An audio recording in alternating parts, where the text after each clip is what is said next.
ಇದಕ್ಕೆ ಸಂಬಂಧಪಟ್ಟಂಗೆ ಸ್ಥಳದಿಂದ ಒಂದು ವರದಿ ಕೊಟ್ಟಿದ್ದಾರೆ, ಬನ್ನಿ ನೋಡಿ. ತಾವು ಕೂಡ ಕಳೆದ ಒಂದು ವಾರದಿಂದ ಇಲ್ಲಿ ಪ್ರತಿಭಟನೆಗಳು ಮಾಡ್ತಾ ಇದ್ದೀರಾ. ಯಾವುದೇ ಕಾರಣಕ್ಕೂ ನಾವು ಟೋಲನ್ನು ಕಟ್ಟೋದಿಲ್ಲ ಅನ್ನೋದು ಯಾಕಾಗಿ, ಏನು ಸರ್? ಈ ಕುಮಾರಸ್ವಾಮಿ ಅವರು ಹೇಳಿದ ನಂತರದಲ್ಲಿ ನಿಮ್ಗೆ ಈ ಥರ ಬಂತ ಅಥವಾ ಹೇಗೆ ಸರ್? ಸರ್, ಕುಮಾರಸ್ವಾಮಿ ಅವರು ಅವರೆಲ್ಲೂ ತನ್ನ ವೈಯಕ್ತಿಕ ಅಭಿಪ್ರಾಯನ ವ್ಯಕ್ತಪಡಿಸ್ತಾ ಇಲ್ಲ. ಕುಮಾರಸ್ವಾಮಿ ಅವರು ಹೇಳ್ತಾ ಇರೋಂಥದ್ದು ಹೈಕೋರ್ಟ್ ಆದೇಶನ ಎತ್ತಿಡಿದು ಹೇಳ್ತಾ ಇದ್ದಾರೆ.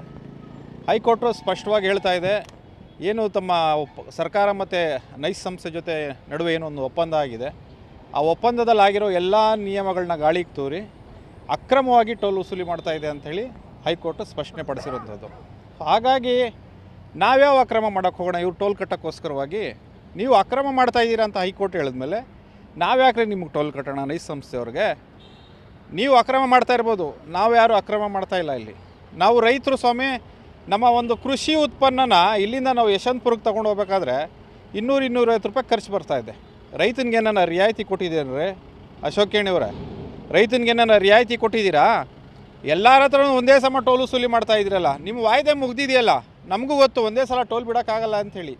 ಏನೋ ಸ್ವಲ್ಪ ತಮಗೇನು ಖರ್ಚು ಬರ್ತಾಯಿದೆ ಅಷ್ಟು ತಗೊಂಡು ಸ್ವಲ್ಪ ಕಾಲಾವಕಾಶ ತೊಗೊಂಡು ತಾವು ಬಿಟ್ಕೊಟ್ಟಿದ್ರೆ ಎಲ್ಲರೂ ಒಪ್ತಾಯಿದ್ರು.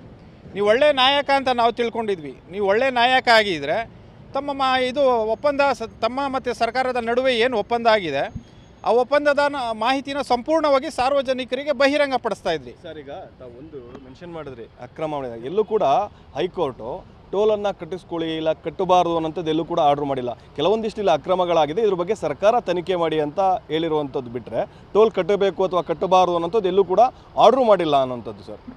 ಸರ್, ಟೋಲ್ ಕಟ್ಟಬಾರ್ದು ಅಂತ ಎಲ್ಲೂ ಹೈಕೋರ್ಟ್ ಹೇಳಿಲ್ಲ, ಅದನ್ನು ಒಪ್ಕೋತೀನಿ. ಆದರೆ ಅಕ್ರಮ ಅಂತ ಹೇಳಿ ಅದರಲ್ಲಿ ಬರೆದಿದೆ ಸರ್, ಸ್ಪಷ್ಟವಾಗಿ ಬರೆದಿದೆ.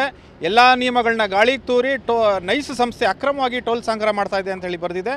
ಸೊ ಅಕ್ರಮವಾಗಿ ಟೋಲ್ ಸಂಗ್ರಹ ಮಾಡ್ತಾ ಇದ್ರೆ ನಾವು ಕಟ್ಟಲ್ಲ ಸರ್. ಅಕ್ರಮವಾಗಿ ಅವ್ರು ಟೋಲ್ ಸಂಗ್ರಹ ಮಾಡ್ತಾ ಇದ್ರೆ ನಾವು ಕಟ್ಟಲ್ಲ. ಟೋಲ್ ಕೊಡ್ತೀರಾ? ಟೋಲ್ ಕಟ್ಟಲ್ವಾ? ಟೋಲ್ ಕಟ್ಟಲ್ಲ ಸರ್. ಏನಕ್ಕೆ ಕಟ್ಟಬೇಕು? ನಾವು ಕಟ್ಟಬೇಕು ಅಂದರೆ ನೀವು ಪ್ರತಿಯೊಬ್ಬರ ಹತ್ರ ಸಮಾನತೆಯಿಂದ ನೀವು ಟೋಲ್ ತಗೊಳ್ಳಿ, ಆಗ ನಾವು ಕಟ್ತೀವಿ. ರಾಜಕಾರಣಿಗಳ ಹತ್ರ, ಗೌರ್ಮೆಂಟ್ ಆಫೀಸರ್ ಹತ್ರ ಎಲ್ಲರ ಹತ್ರನೂ ಟೋಲ್ ತಗೊಳ್ಳಿ, ಅವಾಗ ನಾವು ಕಟ್ತೀವಿ. ಅವ್ರಿಗೆ ನಿಮಗೆ ಬೇಕಾದವ್ರಿಗೆ ಫ್ರೀ ಬಿಡೋದು, ಬೇಡದನಿರೋರಿಗೆ ಅಮಾಯಕರ ಮೇಲೆ ಗುಬ್ಬಿ ಮೇಲೆ ಯಾಕ್ರಿ ಬ್ರಹ್ಮಾಸ್ತ್ರ ಪ್ರಯೋಗ ಮಾಡ್ತಾಯಿದ್ದಾರೆ?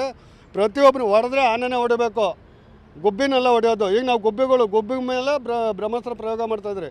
ಪ್ರತಿಯೊಬ್ಬರಿಗೂ ಡಿ ಕೆ ಶಿವಕುಮಾರ್ ಮುಖ್ಯಮಂತ್ರಿ ಇರ್ಬೋದು, ಪ್ರಧಾನಮಂತ್ರಿ ಇರ್ಬೋದು, ಪ್ರತಿಯೊಬ್ಬರಿಗೂ ಟೋಲ್ ತಗೊಳ್ಳಿ, ಅವಾಗ ನಾವು ಕೇಳೋಕ್ಕೆ ಬರಲ್ಲ. ಇದಿಷ್ಟು ಕೂಡ ಈ ಸ್ಥಳೀಯ ಭಾಗದ ರೈತರು ಹೇಳ್ತಿರುವಂಥದ್ದು. ಕ್ಯಾಮರಾ ಪರ್ಸನ್ ಸಂದೀಪ್ ಜೊತೆ ಪ್ರಶಾಂತ್ ಟಿವಿ 9 ರಾಮನಗರ.